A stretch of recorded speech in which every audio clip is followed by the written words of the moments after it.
Hi everyone, welcome to the Slave Show again.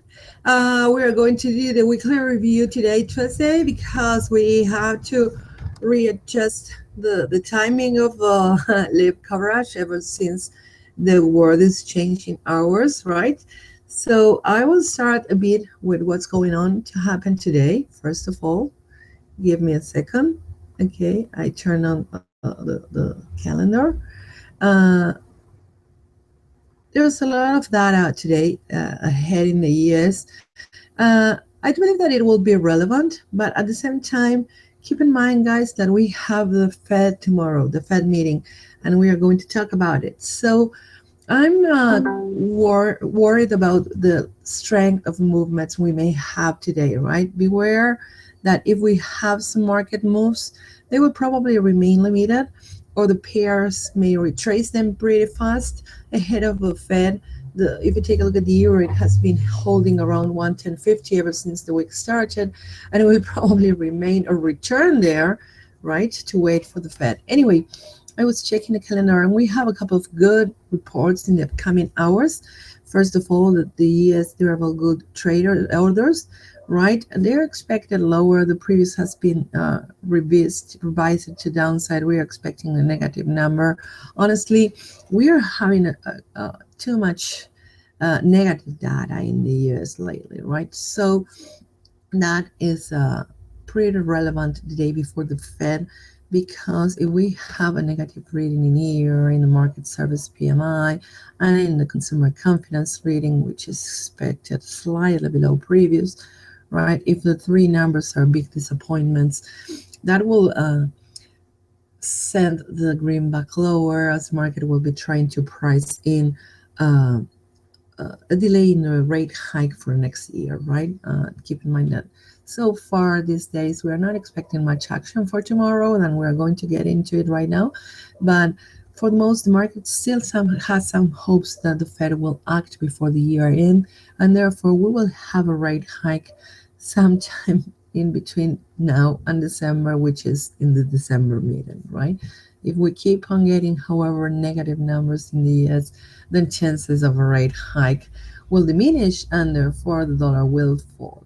Okay, that's the most relevant things we have to look today. Early in the US, in the Asian session, Australia will release its latest inflation figures. Keep in mind that uh, Australian data has been less a market mover than Chinese one when it comes to move the Aussie, particularly because the economic slowdown that we have been seeing in China for the past couple of months uh, is, of course, affecting most the countries that depend on China's economy, right? We know that Australia is a big commodity producer and that China is its main client.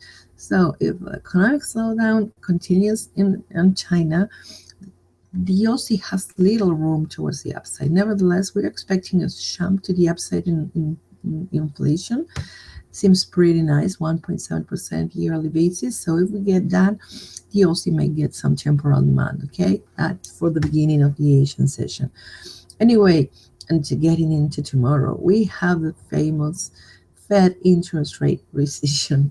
Okay, and as I was saying previously, I'm really not expecting much action, honestly, from there. Keep in mind that there's no press conference schedule, there's not dot plots, there is no inflation or growth forecast to be released, right? So pretty much we are going to have the decision, and a few minutes afterwards the release of the statement. Okay, so the market will be probably looking for that statement and any change in the wording to see if the Fed is a bit more bear, dovish, or a bit more hawkish in respects of a rate hike.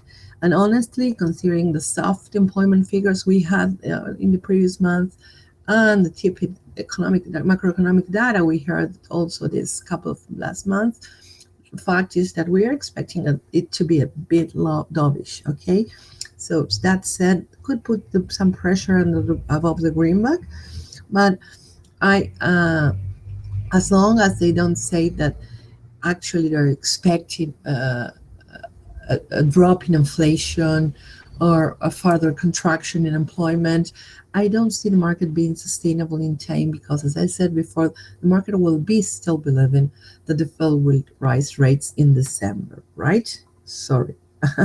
I have to think wisely what I'm saying in the moment. Okay.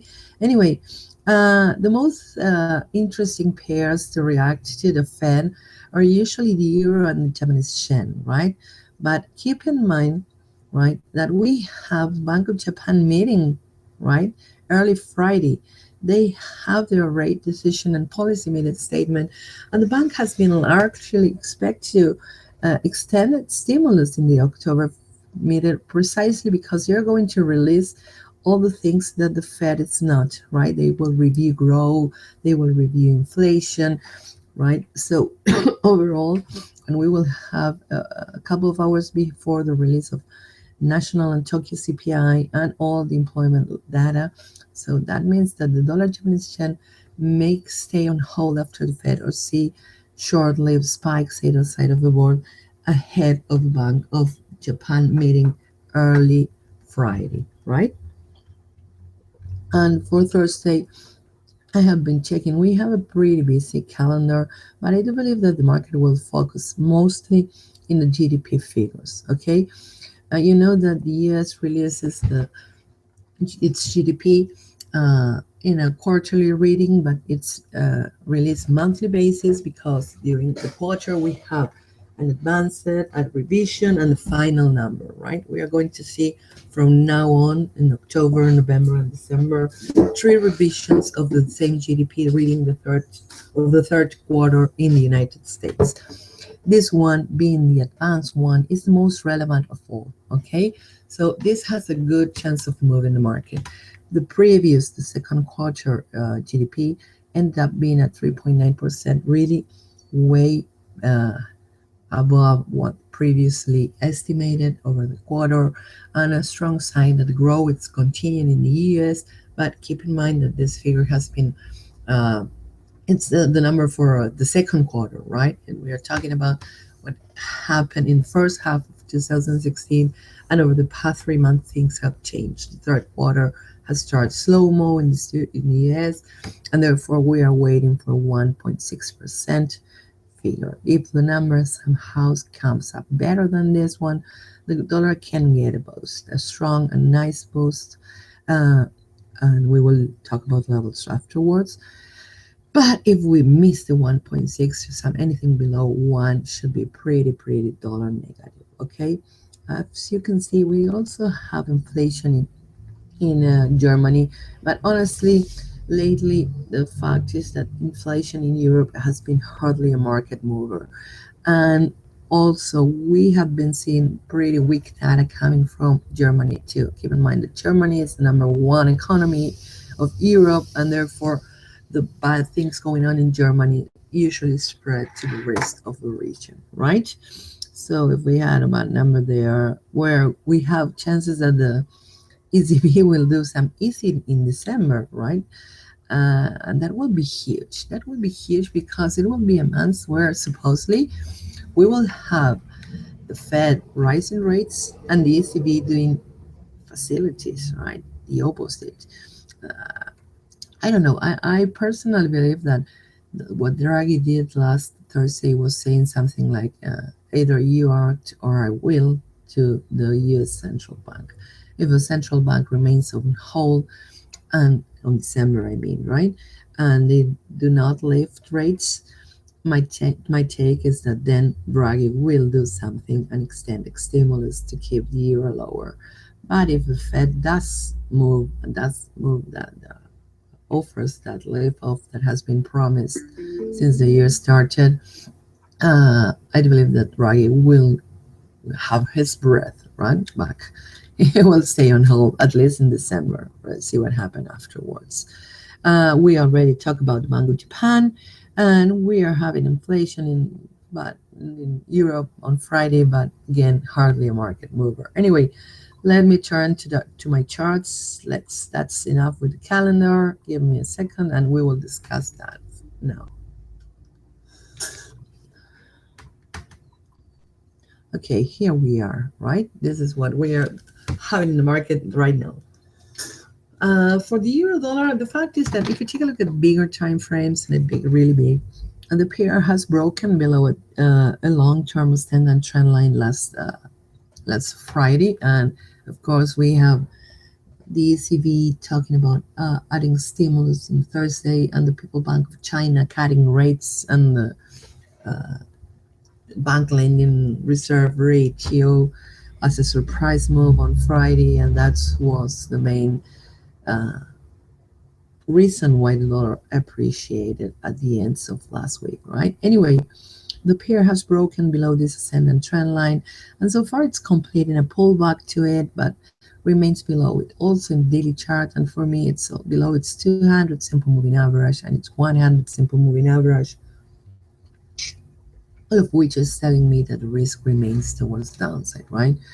Furthermore, ever since the week started, we are seeing some pretty limited ranges, right? And I guess that will be prevailing until we have the Fed tomorrow. Anyway, and talking about those limited ranges, we have seen that happening also last week and before, and we have a couple of weeks of range, and then those sudden moves triggered by central banks or whatever big news we have. And I was thinking about that, right? And all of this scenario of low intraday liquidity, low intraday volatility, it's due to the uncertainty surrounding most of it, of at least, it's due to the uncertainty surrounding the Fed, right? We don't know what the Fed will do, when it will do it. We have been waiting. The market started the year strongly bullish in the green mark, waiting for that promised rate hike that never came. And all of a sudden, the Fed decided that maybe not, maybe later, maybe not. And this is what happened in April, right? The rate hike was supposed to be in April, and all of a sudden there was no rate hike in April, and the pair turned higher, but wasn't able to rally anyway, not far away, right? And we have spent the last few months consolidating 600 pips, really nothing, right? For the euro dollar, no trend, no nothing. Of course, I'm dismissing this spike. It was did not last more than 10 hours, right? We are talking about the Black Monday after the Chinese turmoil, when the Chinese turmoil started in August. Anyway, the pair has been stuck in there and will probably continue so until we have some more clarity coming from the Fed, right? And it's not going to happen tomorrow, guys. At least that's my take. Anyway, as I was saying, the euro remains below that trend line, below the 100 simple moving average in daily. Both are around 1080 right now. So that's the first resistance for the upcoming hours. We have an even stronger one around 1120. So that's the level I will be watching today and tomorrow, because I do believe that if we somehow regain 1120 and manage to rally above it, the chances will turn back north in the pair and we can go back to 1240 before the weekend. Okay. But on the other hand, of course, we have this 110 pair flirted with the level on Friday. We have tested back on Monday, but it's still above it. So break below 110 should lead to some follow through toward downside, trigger some stops. I have my next short-term supports around 960, 920, and I do believe the most relevant one is the 840 region, where the pair price has stalled many times ever since early April, right? So that's the main bearish target. It's the base of this month's range, the range we were discussing previously. So I don't see a break below it before December, and that will be the break. I mean, only if we have some action from both of or any of the two central banks. As for the pound, the pair has been retracing um, its latest gains. We have lower highs daily basis, so we are sort of developing inside a bearish channel, not yet quite defined, but there we are. The fact is that the market is not sure, right? Not sure about Bank of England. It's all about central banks, guys. Yes, I know it's boring, but there we are. Anyway, we had some disappointed last week with really poor inflation readings, which resulted in this bearish move. Follow the next day, sorry, for a mixed employment report, employment report that showed that there was a strong rise in wage, right? So if we have lower inflation, but the people has more money in their pockets, that means that consumption will, it's supposed, right, to rise over the coming months. And that's the reason why this despite the employment report released mid last week was weak, we have that sharp run towards 155 in the pound. Nevertheless, the pair was unable to extend before the level and began to retrace that. That was a couple of weeks before, sorry, and began to retrace once the ECB and the People's Bank of China began to talk about more stimulus, adding stimulus to the market, and weighting euro particularly, and dragging the dollar higher and the pound lower. Anyway, I do believe that the downside in here will probably remain the middle, short term, and longer term, as the market still believes that somehow the United Kingdom will follow the Fed in the path of tightening their economic policy. So what I mean here is that the Fed is supposed to be the first to raise rates, but Bank of England it's supposed to be the second one to do so, right? So anyway, we have an immediate short-term support around 153, and we have a strong one around 50 to 60, 50 to 60. So in this region, I do believe that that's the key. The pair can go down to the level, but I really expecting some buying interest surge if we reach that low. Okay, if we somehow break below it, 152 will be the next support, and a break below this one will put the bears back in control midterm. Okay, towards the upside, and in the short term the level I'm watching today is 5360, which is the daily high, and we have the 20 simple moving average in the 4-hour charts. We could like to see some follow through above this level to consider the pair may rally back to this 54 10 20 region where it's stalled many times over the past few days. Dollar Japanese yen has so a strong retracement uh, early Asia. There was no catalyst behind this bearish movement, but the fact is that the Shen falls, stocks follow. I'm still trying to understand where the move came from with beyond the technicals, right?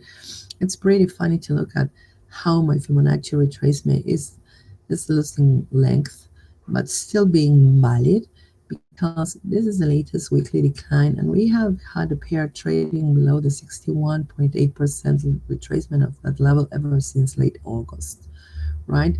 We have broke above it for a couple of pips last Friday after all of that easing coming, and all of a sudden we are back mid-range, the comfort zone for dollar Japanese yen around 2035, yes, pretty much where the pair has been for the past 2 months. Okay, we have spikes, up, downs, moves, but we are all of a sudden returning to this level. The market has priced in a lot of whatever the Bank of Japan may do, and of course, we need to see where the price ends after the Fed and previous to the Bank of Japan. But uh, the stimulus, if it's offered by the Bank of Japan, has to be huge to really trigger, to really weaken the Japanese yen and send the pair above this 2140 region to confirm that the bulls are back in control, right? And towards the downside, the fact is that 1850 region, 1850, 1860 has been the base of the range. We have dipped down to 18, right? Starts testing the latest Fibonacci support and quickly return. So I don't see it right now, right? But we need to break below 18 in the midterm to confirm a bearish rally back to this lows around 1610 or so. In the shorter term, the fact is that the pair is below the Fibonacci. So I'm expecting a downward continuation towards 120, right? And 1917 seems more likely and a probable bearish target for today, particularly if the US data is disappointing, okay? But if the US data is beating a bit expectations, then 120.70, 120.80 comes as the immediate resistance and probable bullish target. ahead of 2110, right? One thing that is keeping my attention right these days, there are a couple of things. One is the Swissy. The Swissy is steadily doing fresh highs. The dollar against the Swissy, sorry, the Swissy is making fresh lows, right? Sorry. But the pair is steadily rising, and I do believe that the Switzerland National Bank is behind this. Regardless, they are not talking about intervention. We know they are doing something, right, to weaken or to keep the Swiss weak against the greenback, and therefore that will probably so limited rallies in the euro. Okay, that will probably mean that the euro upside will remain limited. Okay, keeping that in mind. And the other thing that is catching up my attention is that it's oil again. Oil. The commodity had a strong floor around 44.20. We have bounced back from the level many times since mid-August, right? And all of a sudden, we have broken below it this week. That's a huge bearish signal for me. I believe that if we can go back to 22 right now, this region 41.90, 42.20, that's the next bearish target. But if we lost that one, we can go back to the lows set this year. Okay, sorry, there around 39, right? I do expect oil prices to remain depressed, to be honest. I'm not seeing 50 anytime soon, nowhere near. Okay, and gold is a different story when it comes to commodities because gold will depend purely on whatever the Fed decides about rates. Okay, when the Fed delayed the September rate hike, we had this impressive rally and impressive recovery because oil prices had been subdued ahead of the Fed. But now the rally is fading because hopes are rebuilding on a December rate hike, as we talked earlier, and pretty much with no clarity. Sorry again, coming from the Fed, then the price will probably remain ranging in between this latest Fibonacci levels. Okay. I do believe that's it for today. It has been great to be with you guys for another day. Hopefully next week I will be here. Okay, here we are. Hopefully next week I will be back on Mondays. But to be honest, we need to be sure the timing because we have time changes in Europe, time changes in the US, and there's no time daylight saving dates in my country. So I need to uh, be sure that I will be doing this in the right time for me and for you. Anyway, I do believe that's it. Thank you so much and see you next week. Okay. Thank you and bye bye.